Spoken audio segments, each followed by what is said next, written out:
Alexa, shut up! Hi guys, and welcome to my YouTube channel. Today we're going to be talking about a super not so but super important issue. And what exactly is that? Stay tuned. Before we get on, you might be wondering what all of this is. Well, Sports Direct had a mad sale, like 50% off for NHS workers, and I was able to somehow get myself through. And yeah, so just bought some clothes and stuff because, yeah, it is what it is. It is what it is. Right, so today I want to talk about a mad book. So what exactly is this mad book? The book is entitled How to Make Friends and Influence People. So when I had first heard of this book, I was slightly, or more than slightly, arrogant. I thought, I can already influence people, I can already make friends, I don't need to read a book in order to find out exactly how to do it. So I completely chucked it out of my direction and had no intention of reading the book. But after my sister purchased the book, started reading it at home and recommended it, and it was just sitting there on the table, I decided, let me give it a go. And then I can safely say that it was a mad read and I was not disappointed in any way. It was overfilled with loads of examples just to consolidate the learning of every single point that it gave. And it is kind of safe for me to say that a lot of the points that are in this book might seem very simple and commonsensical. But I found that the book basically took it from the unconscious or subconscious part of my mind and transferred it to the conscious part of my mind. So a lot of the tactics which they say, I may have already partaken in them. Maybe you have partaken in them. Maybe you have already applied them many times and are a very successful communicator and you can influence loads of people. But I really do think that there is a lot of value in transferring something from our subconscious mind to our conscious mind. So that way, every single thing that we're doing consciously. So something simple, remembering someone's name and addressing them by it. Yo, Mohammed, do you want to go out today?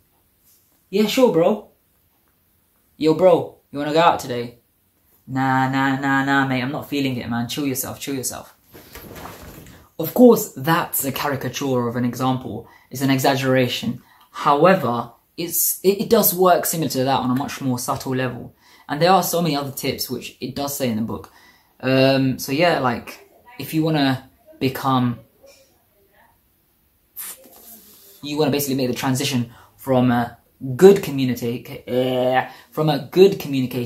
to an excellent communicator, and from someone who can influence just their friends to someone who can change the world, then read this book. It could be for you. However, I must address the self-help culture.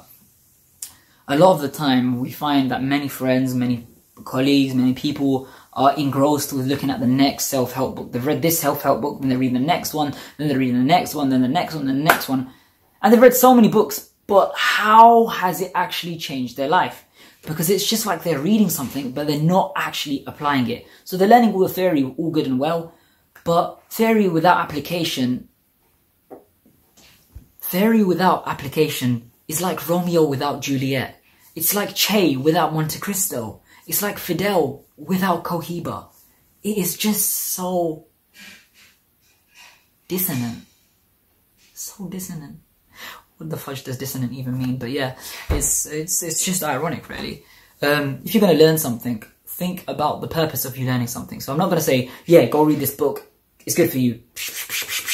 Nah, it's not that. But what I am saying is, read this book, then slowly apply it to your life and see if there are any changes. If there are any changes, great. If there's not any changes, great, and don't apply them. That's all there is to it. It's a practical book. That is why, this might seem a bit heretic, but I thought it was the gospel of the 20th century. Or, yeah, 20th century. And I thought that there's no coincidence that it has sold millions of copies, that millions of people all around the world have bought it. It's been translated in many different languages. It is genuinely a good book, and I do recommend that you read it. But I'm not like some bookworm. I don't read that many books. Man's hard out here, like just on the road, posted and that. So yeah, it's not about that, man. Just, I don't want to like ruin my clout or anything. But yeah, take home point is, if you like reading books, there's this good book that you can read. If you don't like reading books because you're hard like me, then obviously don't read the book. Like, there's nothing to it. If you don't read the book, you already got it all in here. Don't worry about that. If you think hard enough, you'll know everything in your head. Don't worry, man. That was a theory before. It's all in your head, fam. It's all in your head. All in your head. Mr. Tweety. Mr. Tweety. Mr. Tweety. Get lost!